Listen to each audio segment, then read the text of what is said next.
Hey y'all, welcome and welcome back. If you're new here, my name is Morgan, and here we do a little bit of all things creepy.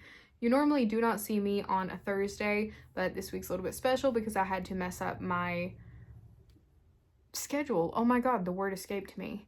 But today we are going to be reading scary stories that you guys have sent in to me. So with that being said, if you have any stories you'd like for me to read, please send them to the email in the description for the next time that I read these stories. Now this one actually has a theme, but before I tell you, I want to remind you, you can send these stories from anywhere in the world.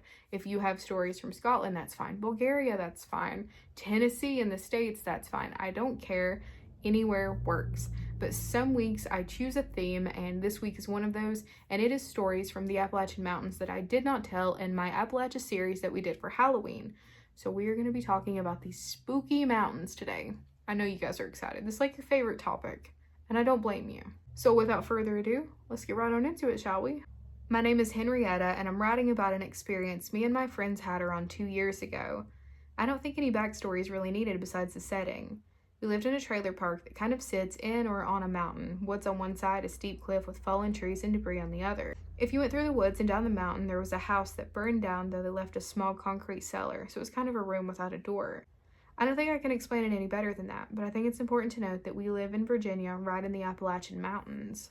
So one day we're all sitting in the cellar, we being me, Lily, my sister, Riley, my best friend, and Hunter, Lily's boyfriend. Everyone was just having a conversation while I was playing my automaton. I didn't think anything of it because it wasn't a whistle, but I soon found out that any high-pitched sound is a big no.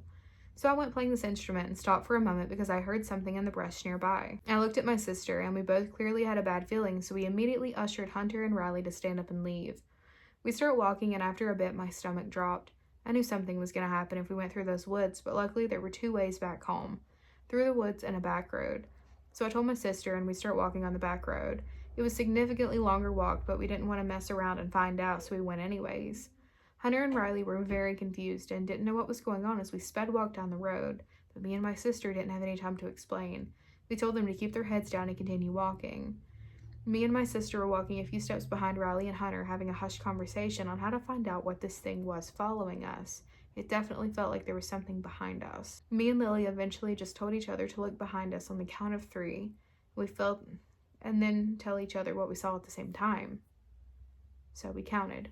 1, 2, 3. And when I looked behind us, what I saw in that tree line still haunts me to this day. The best way I can describe it is that it was a shadow figure, well, a few of them. Though they weren't like regular shadow figures, they were huge, as tall as some of the trees, and they weren't completely black, they were kind of gray and looked charred. It wasn't even the sight that scared me, it was the feeling of impending doom in my heart and my stomach.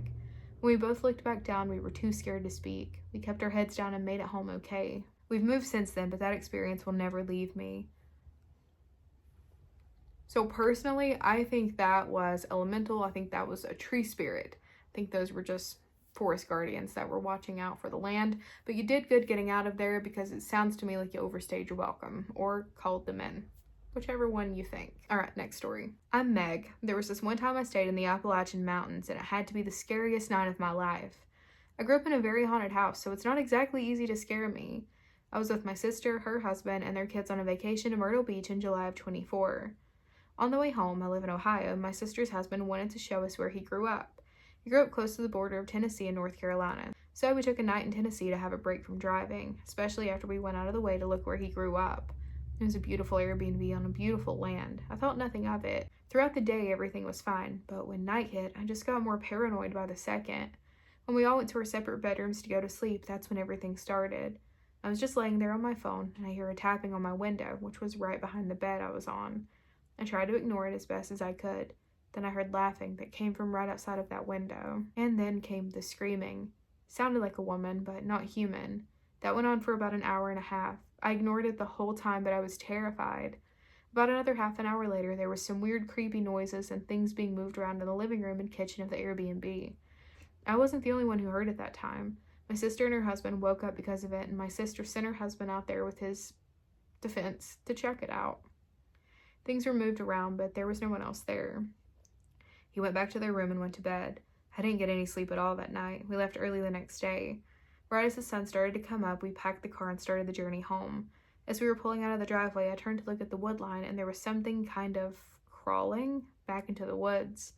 I can't really describe the crawling. It wasn't an animal, but it wasn't a human either. Nothing living can twist and bend the way it did, and no human is 5 feet tall while being twisted and crawling, especially at an almost inhumane speed. The image of it twisting is vile. Ooh! Alright, next story. This is going to be a long one. A lifetime of hauntings.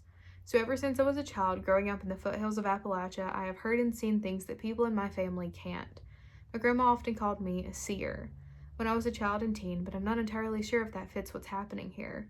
Most of the hauntings and experiences I've endured have always happened within or around my grandmother's house. My grandmother is the matriarch of our family, so whenever we have get-togethers of any kind, holidays or birthdays, it is always at her house.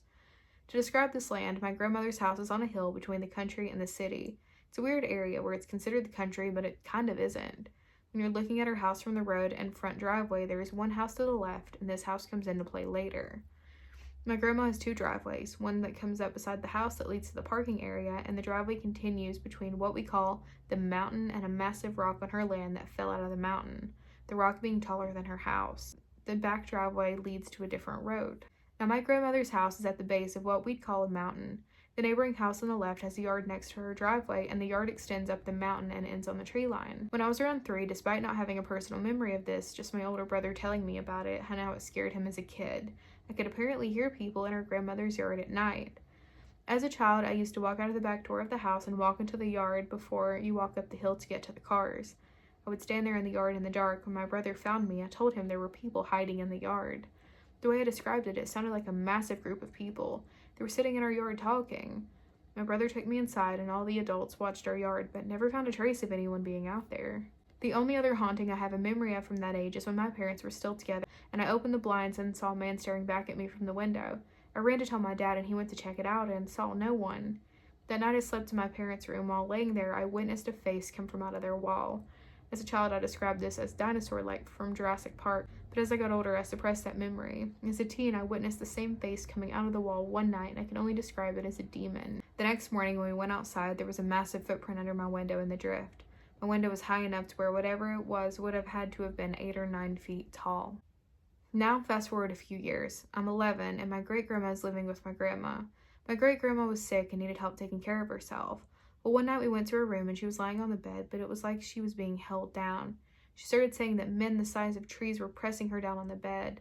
The next time she had a spell like this, we entered the room, and she was hanging off the bed. She was holding the side of the bed, and her feet were hanging off, but in the air, and she was screaming that she was being dragged. She just kept saying over and over that they're trying to get her. My grandparents placed her back in bed, and my grandma called the church. They sent out a missionary and blessed the house. After this, my great-grandma had no more episodes. She passed when I was 13. Now, when she passed, her bedroom at my grandma's became the one the grandkids would sleep in during their visits, and this is where the hauntings truly begin. As a teen, my mother and I moved into a new home with my stepdad. Every night I went to bed, I would see an elderly man standing in the corner of my room.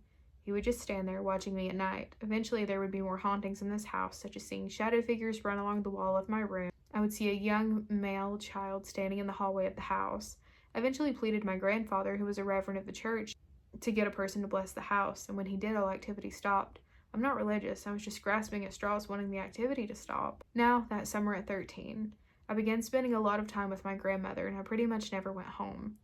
Due to this, my cousin stayed there with me. We had bunk beds in the great-grandma's room, and every night we went to sleep. At 3 a.m. on the dot, we would wake up and see a woman in a nightgown. She had long silver hair standing in the corner of the room. The third time I woke up and saw her, I just laid there staring. Eventually, my cousin whispered, asking if I was awake, and I told her I was. She asked if I could see the woman, and I told her that I could. I said we just need to go back to sleep, and she'd leave. We told her grandmother about it and continued seeing this woman every night during that summer. Even after that, when I stayed in my grandma's house, that woman was there, but there was never any malicious feelings. So in high school, when I began to drive, I would spend even more time at my grandma's home. But this was also when my anxiety was starting to go through the roof, and I wanted to spend time alone or time with my grandma, no one else. One day, my grandma and grandpa both leave the house to go to a birthday party, and I stayed at their home alone. Now, I have been alone in their home dozens of times, and it's never bothered me. After an hour or two, I was sitting at the dining table, my back to the door of the house, and ahead of me was a hallway that leads to my great-grandma's sold room, a den, and a bathroom. As I'm sitting there watching YouTube and eating, my brain immediately started sending off warning signals telling me I needed to get out of there. I had to run and I couldn't be alone anymore. I had never had a feeling like this. I grabbed my phone and bolted, but forgot my keys. Once outside, I ran up the hill to my car and realized I'd forgotten them. My brain kept telling me it wasn't safe to go get them. I called my grandma and begged her and my grandpa to come home. When they got home, my grandpa went through the house and said nothing was wrong. As I entered the home, I went to the hallway that I had the bad feeling about, and then I saw it. My grandpa had bought an antique dresser for my grandma, and since the day he bought it, I had an eerie feeling about it. That was the first time I'd ever been in that house alone since he bought that dresser. I told my grandma and that dresser was the issue, and she didn't believe me, at first. The next day, I was leaving my grandma's house, walking up the path that leads to the hill to the cars. I felt something grab my leg and yank me down, and when I fell, I hit the edge of the concrete path, hard enough to bruise my ribs. After this, my grandma had her house blessed by the missionary again, but that didn't stop the sighting of the woman in the corner of the room. In the summer of 2021, my grandma had a garden behind her neighboring house since my cousin was living there. One night, right at sundown, I'm looking for my grandma, and I go outside and I see what I thought was my grandma standing in the garden. I'm standing there like, man, why is she out there at night without a flashlight? I start walking towards the garden. As I cross her driveway to get to the yard, I notice the woman is definitely not my grandmother. She's wearing a long, flowing, almost ethereal-looking nightgown. Alarm bells ring off in my head, so I turn around and calmly walk back to my house. I find my grandma in her room, despite having looked for her there. I told her what was going on. It's that moment she tells me that it might be the ghost of the old woman who used to live in the house next door. Before I was born, there was a woman in her 90s that lived there. She passed before I was born. She and my grandma were very good friends, and Grandpa used to maintain her yard until she passed. I've never told anyone about this woman until that summer, and I was never told. Another year goes by. My grandma and I are in her room cleaning, and I find a picture of a woman I had never seen before. I show it to my grandma, and I'm like, hey, that's the woman I've always seen in the corner of Mama's room at night. My grandma looks at the photo and says, well, that's the old lady that used to live next door. Now, as an adult, age 26, this year, my boyfriend and I have moved into a new house, and the hauntings continue, but it's little things. The first time I came to our new house on my own before we moved in, I had an overwhelming feeling like I shouldn't be in that house that moment and to leave. So I left. Later, when I returned, we began moving, and the feeling went away. But while moving, I was being boxed in and out. When I come back with my third box, the front door is locked. I try for 2 minutes to open that door, and it wouldn't budge. I got my keys from the car and unlocked the door. After that, it didn't happen. There's only been a few times when our bathroom door has locked itself when neither of us have been in the bathroom. We had to use a credit card to break it in. My boyfriend wakes up at 2 in the morning and can hear someone walking around the next bedroom. I've witnessed shadow people in the kitchen and run into the foyer hallway leading to the bedrooms. I've also watched a shadow run to my feet multiple times, thinking it was one of our 2 cats, but each time they're always asleep when I find them. My boyfriend has been having nightmares almost every night. I had a handful of nightmares just last week. The first was when I got home from work and went to sleep after working night shift. I work in a jail, and a distant cousin of mine is a deputy police officer at the same agency. Sometimes I'm allowed to go ride along with him. I was supposed to be on a ride along tonight, but the nightmares I had afterward made me change my mind. In the nightmare, I was on a ride along, and I'd gotten out of the car to walk into a store with the deputy cousin. As we entered, he began talking to someone, and a shadow figure with sharp teeth came running and grabbed my shoulders. It was as if it were going to bite me. I've had other nightmares since moving here, but they're less memorable.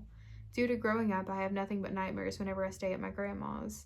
I'm sorry this is so long, but I've quite literally had a lifetime of this stuff going on.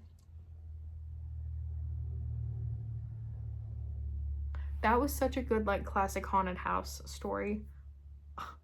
That was fantastic. 10 out of 10, no notes. 10 out of 10, no notes. All right, next story. I do deliveries and deliver groceries or things from restaurants. One day I was out in the countryside because where I live is in the center of the Appalachian Mountains. I do follow the rules to a T. I really don't go outside at night, but today it was in the middle of the day when this happened. It was me and my mom there. There was no one outside. There's no one with us. I was putting the groceries down on the porch of the person who ordered the groceries. That's when I heard behind where my mother was in the cart. Footsteps, just behind me. And it was on rock, so you can hear it. But then it starts to sound like dragging. So I grabbed the basket that I used to do multiple trips, and I went and got in the car. I made sure she wasn't moving the car. She said no. My mom and I were doing another delivery, and we were driving down a country road because we mostly deliver out to the country. We were passing an old graveyard, and we both saw a girl in a white dress standing over a grave. I thought it was just a person visiting her relative or something, but when we looked back, she was gone. Ugh. Next story. This story is not the craziest experience I've had, but it's really stuck with me considering I've caught evidence of it. This past summer, I would stay up really late till almost 4 or 5 in the morning. For 2-week-long periods at a time in June and the beginning of July, I would hear a series of knocks all around my bedroom. It would be on the wall, on the door, from the closet, literally anywhere and everywhere. It was in no pattern, at complete random. I caught a video of it, which I'll attach to this email. I honestly have no idea what it is. I stopped after I went on vacation and came back. Maybe it was the spirit of the people who used to own the house? Or considering the fact that I do live in the Appalachian Mountains, it could be something a lot more sinister. And here's that video.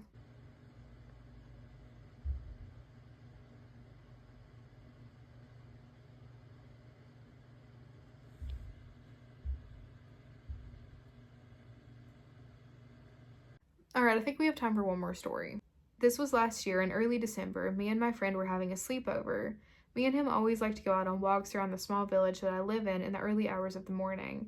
I've been many times before with him, other friends, and by myself most of the time.